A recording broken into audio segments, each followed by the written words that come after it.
ನಮಸ್ತೆ ಎಲ್ರಿಗೂ welcome to Chandan K Shetty YouTube channel. YouTube start ಮಾಡಿದ್ದು ಟ್ರಾವೆಲಿಂಗ್ ಅಂತ, ಟ್ರಾವೆಲಿಂಗ್ ಮತ್ತೆ ಎಂಟರ್ಟೈನ್ಮೆಂಟ್ ಕಂಟೆಂಟ್ಸ್ ಅಂತ. ಅದಾದ್ಮೇಲೆ ಫಸ್ಟ್ ಇಂಟರ್ವ್ಯೂಗೆ ಹೋಗ್ತೀನಿ. ಫಸ್ಟ್ ಇಂಟರ್ವ್ಯೂ ನನ್ಗೆ ಎಕ್ಸ್ಪೀರಿಯನ್ಸ್ ಆಗಿರೋದು ಇನ್ನೊಂದಷ್ಟು ಜನಕ್ಕೆ ಪಬ್ಲಿಕ್ ರೀಚ್ ಮಾಡಿಸಿದ್ರೆ ಅವ್ರಿಗೆ ಯೂಸ್ ಆಗ್ಬೋದು, ಅವರು ಕೂಡ ಇಂಟರ್ವ್ಯೂ ಚೆನ್ನಾಗಿ ನೆಕ್ಸ್ಟ್ ಅಟೆಂಡ್ ಮಾಡ್ಬೋದು ಅಂತ ಮಾಡಿದೆ. ಅದಾದ್ಮೇಲೆ ಮಾನ್ಯತಾ ಒಂದು ಟೆಕ್ ಪಾರ್ಕ್ ಒಂದು ಮಾಡಿದೆ. ಅಂದ್ರೆ ಅಲ್ಲಿರುವಂತ ಎಂಪ್ಲಾಯ್ಸ್ ಇಟ್ಕೊಂಡು ಹೇಗಿತ್ತು ಅವರ ಎಕ್ಸ್ಪೀರಿಯನ್ಸ್, ಜಾಬ್ ಹೇಗ್ ತಗೊಂಡ್ರು, ಮತ್ತೆ ಅಲ್ಲಿ ಅವರ ಕಂಪ್ನಿ ಎಕ್ಸ್ಪೀರಿಯನ್ಸ್ ಏನು, ಆ ಕಂಪ್ನಿಗೆ ಸೇರ್ಬೇಕಂದ್ರೆ ಏನೆಲ್ಲ ಓದಿರ್ಬೇಕು, ಹೇಗೆ ಅಪ್ಲೈ ಮಾಡ್ಬೇಕಂತ ಒಂದು ವಿಡಿಯೋ ಮಾಡಿದ್ದೆ. ಅದಾದ್ಮೇಲೆ ತುಂಬಾ ಜನ ನಾನು ಕಮೆಂಟ್ ಕೇಳ್ತಿದ್ದು, ನೀವು ಯಾವ ಕಂಪ್ನಿಲಿ ವರ್ಕ್ ಮಾಡ್ತಾ ಇದ್ದೀರಾ, ನೀವು ಯಾವ ಕಂಪ್ನಿಲಿ ವರ್ಕ್ ಮಾಡ್ತಾ ಇದ್ದೀರಾ, ಸೊ ನಿಮ್ ಕಂಪ್ನಿ ಬಗ್ಗೆ ಒಂದು ವಿಡಿಯೋ ಮಾಡಿ, ನಿಮ್ ಕಂಪ್ನಿ ಬಗ್ಗೆ ಒಂದು ವಿಡಿಯೋ ಮಾಡಿ ಅಂತ ತುಂಬಾ ಜನ ಕೇಳ್ತಾ ಇದ್ರು.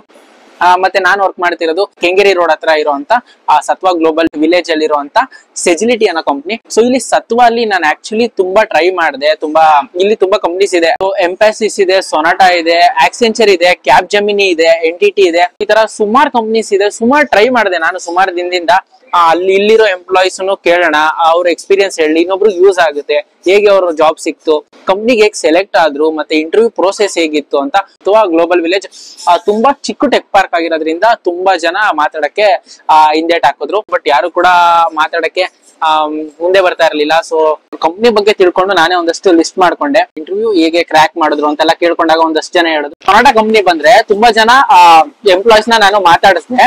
ಸೊ ಮಾತಾಡ್ಸಿದಾಗ ನನಗೆ ಒಂದಷ್ಟು ಜನ ಎಂಪ್ಲಾಯೀಸ್ ಹೇಳಿದ್ದೇನಂದ್ರೆ, ಸೊ ಮೇಜರ್ ಸೊನಾಟಾಗೆ ನೀವೇನಾದ್ರೂ ಇಂಟರ್ವ್ಯೂ ಕೊಡ್ಬೇಕಂದ್ರೆ ಒಂದು ಬಿಟೆಕ್ ಗ್ರಾಜುಯೇಟ್ಸ್ ನ ಅವರು ಜಾಸ್ತಿ ಪ್ರಿಫರ್ ಮಾಡ್ತಾರೆ. ಅದು ಸಾಫ್ಟ್ವೇರ್ ಕಂಪ್ನಿ ಆಗಿರೋದ್ರಿಂದ ಮ್ಯಾಕ್ಸಿಮಮ್ ಬಿಟೆಕ್ ಮಾಡಿರೋರ್ನ ಪ್ರಿಫರೆನ್ಸ್ ಕೊಡ್ತಾರಂತೆ. ಸೊ ಅದಾದ್ಮೇಲೆ MBA ಅವ್ರನ್ನು ಕೂಡ ತಗೊಂತಾರಂತೆ. ಬಟ್ ಡೇಟಾ ಅನಾಲಿಟಿಕ್ಸ್ ಸ್ವಲ್ಪ ನಾಲೆಡ್ಜ್ ಇರ್ಬೇಕಂತೆ. ಸೊ ಅಲ್ಲಿ ಬಂದ್ಬಿಟ್ಟು ಅಲ್ಲಿ ಪ್ರೋಸೆಸ್ ಹೇಗಿತ್ತು ಅಂತ ನಾನು ಅವ್ರನ್ನ ಕೇಳಿದಾಗ ಅವ್ರು ಹೇಳಿದ್ದೇನಂದ್ರೆ, ಫಸ್ಟ್ ಪ್ರೋಸೆಸ್ ಬಂದ್ಬಿಟ್ಟು ಅವ್ರಿಗೆ ಆಪ್ಟಿಟ್ಯೂಡ್ ಇತ್ತಂತೆ. ನಾನು ಹೇಳಿದ್ನಲ್ಲ ಸುಮಾರು ಕಂಪ್ನಿಲಿ ಫಸ್ಟ್ ರೌಂಡ್ ಆಪ್ಟಿಟ್ಯೂಡ್ ಇರುತ್ತೆ. ಸೊ ಫಸ್ಟ್ ರೌಂಡ್ ಬಂದ್ಬಿಟ್ಟು ಆಪ್ಟಿಟ್ಯೂಡ್ ಇತ್ತಂತೆ. ಸೊ ಆಪ್ಟಿಟ್ಯೂಡ್ ಆದ್ಮೇಲೆ ಟೆಕ್ನಿಕಲ್ ರೌಂಡ್ ಇತ್ತಂತೆ, second round. So second round technical round ಏನಂದ್ರೆ, ಸೊ ಬಿಟೆಕ್ ಏನಾದ್ರು ಮಾಡಿದಾನೆ ಅಂದ್ರೆ, ಇಂಜಿನಿಯರಿಂಗ್ ಬಿಟೆಕ್ ಏನಾದ್ರು ಮಾಡಿದಾನೆ ಅಂದ್ರೆ ಆ ರಿಲೇಟೆಡ್ ಕ್ವಶನ್ಸ್ ಗಳು ಕೇಳ್ತಾರೆ. MBA ಏನಾದ್ರು ಮಾಡಿದಾನೆ ಅಂದ್ರೆ ಆ ರಿಲೇಟೆಡ್ ಕ್ವಶನ್ಸ್ ಗಳನ್ನ ಕೇಳ್ತಾರೆ. ಮೂರನೇ ರೌಂಡ್ ಬಂದ್ಬಿಟ್ಟು HR ಮತ್ತೆ technical round. So HR technical round ಅಲ್ಲೂ ಕೂಡ ಸೇಮ್. ಸೊ ಈ ಮೂರು ಆದ್ಮೇಲೆ ಅವರು ಸೆಲೆಕ್ಟ್ ಆದ್ರೆ, ಅಂದ್ರೆ ಅವ್ರು ಕೇಪಬಲ್ ಇದ್ರೆ ಅಂದ್ರೆ ಸೊನಾಟಾದಲ್ಲಿ ಸೆಲೆಕ್ಟ್ ಆಗ್ತಾರೆ. ಅದಾದ್ಮೇಲೆ ಅಲ್ಲೂ ಕೂಡ ಟ್ರೈನಿಂಗ್ ಇರುತ್ತೆ. ಅದ್ರ ಬಗ್ಗೆ ಅವ್ರೇನು ಅಷ್ಟೊಂದು ಮಾಹಿತಿ ಕೊಟ್ಟಿಲ್ಲ. ಇದಿಷ್ಟು ಸೊನಾಟಾದಾಗಿತ್ತು. ಎಂಫಸಿಸ್ ಎಂಪ್ಲಾಯೀಸ್ ನಾನು ಮಾತಾಡ್ಸಿದಾಗ ಅವ್ರೇನ್ ಹೇಳಿದಂದ್ರೆ, ಸೊ ಎಂಫಸಿಸ್ ಬಂದ್ಬಿಟ್ಟು ಬ್ಯಾಂಕಿಂಗ್ ರಿಲೇಟೆಡ್ ಕಂಪ್ನಿ. ಕ್ವಾಲಿಫಿಕೇಶನ್ ಬಂದ್ಬಿಟ್ಟು ಎನಿ ಡಿಗ್ರಿ ಅಂತೆ. ಸೊ ಎನಿ ಡಿಗ್ರಿ ಅಂದ್ರೆ BCom BCA BBA ಈ ತರ ಎನಿ ಡಿಗ್ರಿ ಇದ್ದವರು ಅಪ್ಲೈ ಮಾಡ್ಬೋದಂತೆ. ಸೊ ಆ ಕಂಪ್ನಿಯ ಇಂಟರ್ವ್ಯೂ ಪ್ರೋಸೆಸ್ ಹೇಗಿರುತ್ತೆ ಅಂತ ನಾನು ಅವ್ರನ್ನ ಕೇಳಿದಾಗ ಅವ್ರು ಹೇಳಿದ್ದು, ಫಸ್ಟ್ ರೌಂಡ್ ಬಂದ್ಬಿಟ್ಟು ಸೆಲ್ಫ್ ಇಂಟ್ರಡಕ್ಷನ್ HR ರೌಂಡ್ ಅಲ್ಲಿ ಇರುತ್ತಂತೆ. ಸೊ ಫಸ್ಟ್ HR ರೌಂಡ್ ಅಲ್ಲಿ ಸೆಲ್ಫ್ ಇಂಟ್ರಡಕ್ಷನ್ ಆಗುತ್ತೆ. ಸೊ ಸೆಕೆಂಡ್ ರೌಂಡ್ ಬಂದ್ಬಿಟ್ಟು ಸೇಮ್ ಅಲ್ಲೂ ಕೂಡ ಆಪ್ಟಿಟ್ಯೂಡ್ ಇರುತ್ತೆ. ಆಪ್ಟಿಟ್ಯೂಡ್ ಅಲ್ಲಿ ಲಾಜಿಕಲ್, ಇಂಗ್ಲಿಷ್ ಗ್ರಾಮರಿಂಗು, ಮತ್ತೆ ಲಾಸ್ಟ್ ಅಲ್ಲಿ ಕಂಪ್ನಿ ಬಗ್ಗೆ ಒಂದಷ್ಟು ಕ್ವಶನ್ಸ್ ಇರುತ್ತಂತೆ. ಸೊ ನೀವು ಕಂಪ್ನಿ ಬಗ್ಗೆ ಆದಷ್ಟು ಸ್ವಲ್ಪ ತಿಳ್ಕೊಂಡು ಹೋಗಿರ್ಬೇಕು. ಸೊ ಮೂರನೇ ರೌಂಡ್ ಅವ್ರು ಹೇಳೋ ಪ್ರಕಾರ ಮೂರನೇ ರೌಂಡ್ ಬಂದ್ಬಿಟ್ಟು ಟೈಪಿಂಗ್ ಇರುತ್ತಂತೆ. ಸೊ ಇಲ್ಲಿ ನೋಡಿ ಎಂಫಸಿಸ್ ಅಲ್ಲಿ ಟೈಪಿಂಗ್ ಕೂಡ ಆಡ್ ಮಾಡಿದ್ದಾರೆ. ಸೊ ಟೈಪಿಂಗ್ ಟೆಸ್ಟ್ ಇರುತ್ತಂತೆ. ಸೊ ಟೈಪಿಂಗ್ ಟೆಸ್ಟ್ ಮೂರನೇ ರೌಂಡ್. ಸೊ ಅದಾದ್ಮೇಲೆ ಲಾಸ್ಟ್ ರೌಂಡ್ ಬಂದ್ಬಿಟ್ಟು ಮ್ಯಾನೇಜರ್ ರೌಂಡ್ ಇರುತ್ತೆ. ಸೊ ಇದಿಷ್ಟು ರೌಂಡ್ ಕ್ಲಿಯರ್ ಮಾಡಿದ್ರೆ ನೀವು ಎಂಫಸಿಸ್ ಎಂಪ್ಲಾಯ್ ಆಗ್ಬೋದು. ಒಂದು ಕ್ಯಾಂಪಸ್ ಅಲ್ಲೇ ಸೆಲೆಕ್ಟ್ ಆದ್ರೆ ತುಂಬಾ ಯೂಸ್ಫುಲ್ ಆಗುತ್ತೆ. ಮತ್ತೆ ಇನ್ನೊಂದ್ ಏನಂದ್ರೆ, ನಾವು ಯಾವ ಇಯರ್ ಪಾಸ್ ಆಗಿರ್ತೀವಲ್ಲ ಅದಾದ್ಮೇಲೆ ತುಂಬಾ ವರ್ಷ ನಾವು ಗ್ಯಾಪ್ ಕೊಡ್ಲೇಬಾರ್ದು. ಅಲ್ಲಲ್ಲೇ ಟ್ರೈ ಮಾಡ್ಬೇಕು. ಏನ್ ಗೊತ್ತಾ, ನೀವು ಒಂದು ಫಸ್ಟ್ ಕಂಪ್ನೀಸ್ ಯಾವ್ಯಾವ ಟೆಕ್ ಪಾರ್ಕ್ ಅಲ್ಲಿ ಯಾವ ಕಂಪ್ನೀಸ್ ಇದಾವೆ ಅನ್ಬಿಟ್ಟು ಲಿಸ್ಟ್ ಔಟ್ ಮಾಡ್ಕೊಳ್ಳಿ. ಆ ಲಿಸ್ಟ್ ಔಟ್ ಮಾಡಿ ಅವ್ರ ವೆಬ್ಸೈಟ್ಗೆ ಹೋಗ್ಬಿಟ್ಟು ಯಾವ ಗ್ರಾಜುಯೇಷನ್ ಇದ್ರೆ ಅವ್ರ ಕಂಪ್ನಿಯಲ್ಲಿ ತಗೊಂತಾರೆ. ಸೊ ನಿಮ್ಮ ಗ್ರಾಜುಯೇಷನ್ ಆ ಕಂಪ್ನಿಗೆ ಸೂಟ್ ಆಯ್ತಾ, ಅಪ್ಲೈ ಮಾಡಿ. ಸೊ ಅಪ್ಲೈ ಮಾಡಾದ್ಮೇಲೆ ಆ ಕಂಪ್ನಿ ಬಗ್ಗೆ ತಿಳ್ಕೊಳ್ಳಿ. ಆ ಕಂಪ್ನಿ ಬಗ್ಗೆ ತಿಳ್ಕೊಂಡು ಅಲ್ಲಿ ಹೋಗಿ ವಿಚಾರಿಸಿ. ಫಸ್ಟ್ ಅಲ್ಲೋಗಿ ವಿಚಾರಿಸಿ. ನೀವು ಸ್ಕ್ರಾಲ್ ಮಾಡ್ಕೊಂಡು ರೀಲ್ಸೇ ನೋಡ್ಕೊಂಡು ಇನ್ನೊಬ್ರನ್ನ ಕೇಳ್ಕೊಂಡು ಹೋಗ್ತೀರಾ ಅಂದ್ರೆ ತುಂಬಾ ಕಷ್ಟ ಆಗುತ್ತೆ. ಮತ್ತೆ ಎಲ್ಲೂ ಕೆರಿಯರ್ ಗ್ಯಾಪ್ ಕೊಡ್ಬೇಡಿ. ನಿಮ್ಗೆ ಯಾವ್ದೇ ಕಂಪ್ನಿಗೆ ಹೋಗ್ಬೇಕಾದ್ರು ಕೆರಿಯರ್ ಗ್ಯಾಪ್ ಕೊಡ್ಬೇಡಿ. ನನಗೆ ಸಿಕ್ಕಿದ ಮಾಹಿತಿ ಪ್ರಕಾರ ಸೊನಾಟಾ ಮತ್ತೆ ಎಂಫಸಿಸ್ ಇದೆರಡನ್ನ ಕವರ್ ಮಾಡಿದೀನಿ.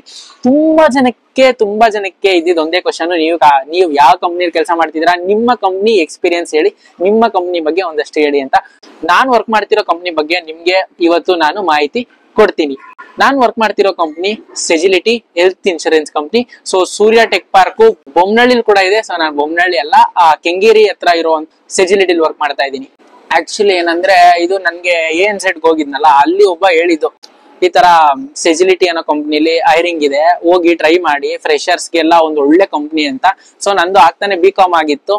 BCom ಮುಗಿಸಿ ಕಂಪ್ನಿ ಹುಡುಕ್ತಾ ಇದ್ನಲ್ಲ. ಸೊ ಅದಾದ್ಮೇಲೆ ಹೋದೆ. ತುಂಬಾ ಅಂದ್ರೆ ಸ್ಟಾರ್ಟಿಂಗ್ ನಾನು ಹೋದಾಗ ನಾರ್ಮಲ್ ಹಿಂಗೆ ಕೂತ್ಕೊಂಡು ಆ ಇಂಟರ್ವ್ಯೂ ವೇಟ್ ಮಾಡ್ತಾ ಇದ್ದೆ ಅದೊಂದು ಭಯ ಅನ್ನೋದ್ ಏನ್ ಇರ್ಲಿಲ್ಲ, ಯಾಕಂದ್ರೆ ಸೆಲೆಕ್ಟ್ ಆಗದಿರೋದೇ ವಿಡಿಯೋ ಹಾಕಿದೀನಿ. ಇನ್ನ ಸೆಕೆಂಡ್ ಇಂಟರ್ವ್ಯೂಗೆ ಅವಾಗ ಸ್ವಲ್ಪ ಎನರ್ಜಿ ಇತ್ತು, ಆದ್ರೆ ಸೆಲೆಕ್ಟ್ ಆದ್ರೆ ಆಗ್ತೀನಿ, ಇಲ್ಲ ಅಂದ್ರೆ ಇಲ್ಲಿ ಪ್ರೋಸೆಸ್ ಹೇಗಿತ್ತು ಅದನ್ನ ಅಪ್ಲೋಡ್ ಮಾಡೋಣ, ಅಟ್ಲೀಸ್ಟ್ ಬೇರೆಯವ್ರಿಗೆ ಯೂಸ್ ಆಗುತ್ತೆ, ನೆಕ್ಸ್ಟ್ ಬೇರೆಯವರು ನಾನ್ ಮಾಡೋ ತಪ್ಪನ ಮಾಡಬಾರ್ದು ಅಂತ. ಆಯ್ತಾ, ಫಸ್ಟ್ ರೆಸ್ಯೂಮೆ ಕಲೆಕ್ಟ್ ಮಾಡಿದ್ರು ಸೆಜಿಲಿಟಿ, ರೆಸ್ಯೂಮೆ ಕಲೆಕ್ಟ್ ಮಾಡ್ರು. ಅದಾದ್ಮೇಲೆ ಫಸ್ಟ್ ರೌಂಡ್ ಇದ್ದಿದ್ದು ನಮ್ಗೆ HR round. So HR round ಅಲ್ಲಿ ನಮ್ಮ ಇಂಟ್ರಡಕ್ಷನ್ ಆಗಿರ್ಬೋದು, ನಮ್ಮ ಸೆಲ್ಫ್ ಬಗ್ಗೆ, ಮತ್ತೆ ನಮ್ಮ ರೆಸ್ಯೂಮೆಲ್ ಏನೇನಿದೆ, ಮತ್ತೆ ನಾನು ಇಲ್ಲಿ HR ರೌಂಡ್ ಅಲ್ಲಿ ಏನ್ ಎಲ್ರಿಗೂ ರೆಕಮೆಂಡ್ ಮಾಡ್ತೀನಿ ಅಂದ್ರೆ, ನೀವು ಸ್ಕಿಲ್ಸ್ ಅಂತ ಹಾಕ್ತೀರಾ. ಸೊ ಸ್ಕಿಲ್ಸ್ ಅಲ್ಲಿ ನಿಮ್ಗೆ ಗೊತ್ತಿಲ್ದಿರೋ ಸ್ಕಿಲ್ಸ್ ಎಲ್ಲ ಏನು ಆಡ್ ಮಾಡಕ್ ಹೋಗ್ಬೇಡಿ. ಸೊ ನಿಮ್ಗೆ ಏನ್ ಸ್ಕಿಲ್ ಇದೆ ಅದನ್ನ ಮಾತ್ರ ಆಡ್ ಮಾಡಿ. ನಿಮ್ಗೆ ಗೊತ್ತಿಲ್ದಿರೋದನ್ನೆಲ್ಲ ನೀವು ChatGPT AI ನೋಡ್ಕೊಂಡು ಇಷ್ಟು ಶುದ್ಧ ಸ್ಕಿಲ್ಸ್ ಹಾಕ್ಬಿಟ್ರೆ, ಆ ಸ್ಕಿಲ್ ಬಗ್ಗೆ ಈಗ ಒಂದೇನೋ ಒಂದ್ ಹಾಕಿರ್ತೀರಾ, ಕಮ್ಯುನಿಕೇಶನ್ ಸ್ಕಿಲ್ ಓಕೆ, ಸೊ ಅದ್ಬಿಟ್ಟು ಕ್ರಿಯೇಟಿವ್ ಆಗಿ ಏನೋ ಒಂದ್ ಹಾಕಿರ್ತೀರಾ, ಇದು ಸ್ಕಿಲ್ ಅಂದ್ರೆ ಏನಪ್ಪಾ ಅಂತ ಕೇಳಿದ್ರೆ ನಿಮ್ಗೆ ಅಲ್ಲೇ ಬ್ಲಾಂಕ್ ಆಗ್ಬಿಡ್ತೀರಾ. ಸೊ ಅದಕ್ಕೋಸ್ಕರ ನಿಮ್ಗೆ ಏನ್ ಸ್ಕಿಲ್ ಗೊತ್ತು, ನಿಮ್ಗೆ ಏನ್ ಗೊತ್ತಿದೆ ಅದನ್ನ ಮಾತ್ರನೇ ಫಿಲ್ ಮಾಡಿ. ಅದು ಬಿಟ್ಟು ಆಚೆ ಈಚೆ ತುಂಬಾ ಕ್ರಿಯೇಟಿವ್ ಆಗಿ ಮಾಡ್ತೀನಿ ರೆಸ್ಯೂಮೆ ಅಂತೆಲ್ಲ ಮಾಡಕ್ ಹೋಗ್ಬಿಡಿ. ಸೊ ಸಿಂಪಲ್ ಆಗಿದ್ರು ನಿಮ್ಗೆ ಏನ್ ಗೊತ್ತಿದೆ ಅದು ಮಾತ್ರ ರೆಸ್ಯೂಮೆ ಇದ್ರೆ ಚೆನ್ನಾಗಿರುತ್ತೆ. HR ರೌಂಡ್ ಮುಗೀತು, ಸೆಲೆಕ್ಟ್ ಆದೆ. ಅದಾದ್ಮೇಲೆ ಆಪ್ಟಿಟ್ಯೂಡ್. ಸೊ ನನ್ಗೆ ಫಸ್ಟ್ HR ರೌಂಡ್ ಸೆಲೆಕ್ಟ್ ಆಗಿದ ತಕ್ಷಣ ಓಕೆ HR ರೌಂಡ್ ಸೆಲೆಕ್ಟ್ ಆದೆ, ಆಪ್ಟಿಟ್ಯೂಡ್ ಹೇಗಿರುತ್ತೆ ಅಂತ ಒಂದು ಭಯ ಇತ್ತು. ಸೊ ಆಪ್ಟಿಟ್ಯೂಡ್ ಅಲ್ಲಿ ಒಂದೇ ತರ ಆಪ್ಟಿಟ್ಯೂಡ್ ಇರ್ಲಿಲ್ಲ. ನಾನು ಫಸ್ಟ್ ಆಪ್ಟಿಟ್ಯೂಡ್ ಇದು ಮಾಡಿದ್ದು, ಆಪ್ಟಿಟ್ಯೂಡ್ ಅಲ್ಲೂ ಒಂದು 4 ರೌಂಡ್ ಇತ್ತು. ಆಪ್ಟಿಟ್ಯೂಡ್ ಅಲ್ಲಿ ಪರ್ಸನಾಲಿಟಿ ಇತ್ತು. ಸೊ ನೀವು ಕಂಪ್ನಿ ಫೇವರ್ ಎಷ್ಟಿದ್ದೀರಾ, ಅಂದ್ರೆ ಕಂಪ್ನಿಗೆ ಎಷ್ಟು ಡೆಡಿಕೇಟೆಡ್ ಆಗಿ ವರ್ಕ್ ಮಾಡಕ್ಕೆ ರೆಡಿ ಇದ್ದೀರಾ ಅನ್ನೋ ತರ ಇರುತ್ತೆ ಕ್ವಶನ್ಸ್. ಸೊ ಅದಾದ್ಮೇಲೆ ಇಂಗ್ಲಿಷ್ ಗ್ರಾಮರಿಂಗ್ ಇತ್ತು. ಸೊ ಅದಾದ್ಮೇಲೆ ಲಾಜಿಕಲ್ ಇತ್ತು. ಲಾಜಿಕಲ್ ಬಂದ್ಬಿಟ್ಟು find the odd one out ತರ ಲಾಜಿಕಲ್ ಇತ್ತು. ಇದು 3 ಇತ್ತು. ಇದು 3 ಆದ್ಮೇಲೆ ಅದಾದ್ಮೇಲೆ ಕಂಪ್ಯೂಟರ್ ನಾಲೆಡ್ಜ್ ಇತ್ತು. ಕರೆಕ್ಟ್, ಕಂಪ್ಯೂಟರ್ ನಾಲೆಡ್ಜ್ ಇತ್ತು, ಅದು ಮುಗೀತು. ಸೊ 4 ರೌಂಡ್ ಇತ್ತು ಆಪ್ಟಿಟ್ಯೂಡ್ ಅಲ್ಲಿ, 4 ಕ್ಲಿಯರ್ ಮಾಡಿದ್ವಿ. ಅಷ್ಟು ಟೆನ್ಷನ್ ಅಂದ್ರೆ ನಮ್ಗೆ BCom SSLC PUC ರಿಸಲ್ಟ್ ಬಂದಾಗ್ಲೂ ನನಗೆ ಇಷ್ಟು ಟೆನ್ಷನ್ ಆಗಿರ್ಲಿಲ್ಲ, ಅಷ್ಟು ಟೆನ್ಷನ್ ಆಗ್ಬಿಟ್ಟಿತ್ತು. ಅದಾದ್ಮೇಲೆ HR ಕರೆದ್ಬಿಟ್ಟು ಮಾರ್ಕ್ಸ್ ಇರುತ್ತಲ್ಲ, ಸೊ ಮಾರ್ಕ್ಸ್ ಅಂದ್ರೆ ಒಂದ್ 100ಗೆ 40 ಮೇಲೆ ಬಂದ್ರೆ ಪಾಸ್ ಅಂತ. ಸೊ ನಮ್ದು ಆಕ್ಚುಲಿ 35 ಪಾಸಿಂಗ್ ಮಾರ್ಕ್ಸ್ ಅಲ್ವಾ ಎಲ್ಲಾ ಕಡೆನೂ. ಸೊ ಇಲ್ಲಿ 40ಗೆ ಪಾಸ್ ಅಂತ. ಸೊ 40 ಎಲ್ಲಾನು 40 ಅಬೋವ್ ಬಂದಿತ್ತು, ಚೆನ್ನಾಗ್ ಬಂದಿತ್ತು. ಆಪ್ಟಿಟ್ಯೂಡ್ ಕ್ಲಿಯರ್ ಆಯ್ತು, ಒಂಥರ ಸಮಾಧಾನ ಒಳಗಡೆ. ಸೆಕೆಂಡ್ ರೌಂಡ್ ಕ್ಲಿಯರ್ ಮಾಡಿದ್ವಿ ಅಂತ. ನಾವು ಬಂದಾಗ 10 ಜನ ಇದ್ರು.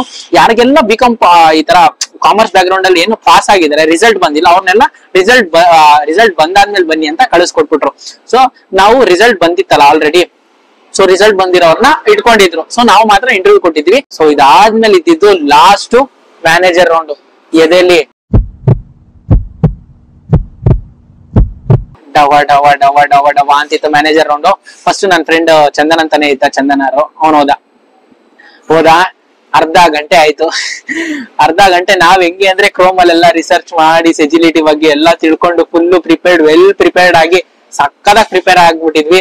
ಅದ್ರ ಜೊತೆ ಭಯ ಹೆಂಗೆ ಅಂದ್ರೆ ನನ್ಗೂ ಭಯ ಆಗೋಯ್ತು, ಏನ್ ಕೇಳ್ತಾರೋ ಏನ್ ಮಾಡ್ತಾರೋ ಅಂತ. ಸೊ ಸೆಕೆಂಡ್ ಇನ್ನೋ ಶಿವು ಅಂತ ಇದ್ದ, ಶಿವ್ ಪ್ರಸಾದ್, ಅವನು ಹೋದ. ಅವನು ಅರ್ಧ ಗಂಟೆ ಆಯ್ತು. ಆಮೇಲೆ 3ನೇವನ 4ನೇವನ ನಾನು ಹೋದೆ. ಅಂದ್ರೆ ಏನೇ ಕೇಳಿದ್ರು ನನ್ ಕೈಲಿ ಎಷ್ಟಾಗುತ್ತೋ ಅಷ್ಟು ನಾನು ಫುಲ್ ಆಗಿ ಕೊಟ್ಬಿಡೋಣ, ಇದು ಫಸ್ಟ್ ಅಂಡ್ ಲಾಸ್ಟ್ ಇಂಟರ್ವ್ಯೂ ತರ ಕೊಟ್ಬಿಡೋಣ, ಔಟ್ಪುಟ್ ಚೆನ್ನಾಗಿ ಕೊಟ್ಬಿಡೋಣ, ಚೆನ್ನಾಗಿ ಮಾತಾಡ್ಬಿಡೋಣ ಅಂತ ಹೋಗಿದ್ದೆ. ಇಂಗ್ಲಿಷ್ ಅಲ್ಲಿ ಮಾತಾಡ್ಬೇಕು, ನಾನು ಈ ತರ ಕನ್ನಡದಲ್ಲಿ ಮಾತಾಡಿದೆ ಅನ್ಬಿಟ್ಟು ಯಾರು ಕನ್ನಡದಲ್ಲಿ ಅಲ್ಲ, ಎಲ್ಲೇ ಯಾವುದೇ ಕಂಪ್ನಿಗೆ ಹೋದ್ರು ಫ್ಲೂಯೆಂಟ್ ಇಂಗ್ಲಿಷ್ ಇರಬೇಕು, ಕಮ್ಯುನಿಕೇಶನ್ ಸ್ಕಿಲ್ ಚೆನ್ನಾಗಿರ್ಬೇಕು. ಸೊ ಇಂಗ್ಲಿಷ್ ಅಲ್ಲಿ ನನ್ಗೇನೇನ್ ಗೊತ್ತಿತ್ತು ಎಲ್ಲಾನು ಮಾತಾಡಿದೆ. ಸೊ ಅದಾದ್ಮೇಲೆ ಆಚೆ ಬಂದ್ವಿ. ಎಲ್ಲರಿಗೂ ರಿಸಲ್ಟ್ ಟೆನ್ಷನ್. ಸೊ ಅಲ್ಲಿರೋರ್ದು ಎಲ್ಲರದನ್ನು ಮ್ಯಾನೇಜರ್ ರೌಂಡ್ ಆಯ್ತು. ಅದಾದ್ಮೇಲೆ ಮ್ಯಾನೇಜರ್ ಬಂದ್ಬಿಟ್ಟು HR ಗೆ ಇನ್ಫಾರ್ಮ್ ಮಾಡ್ತೀನಿ ಅಂತ ಹೇಳಿದ್ರು.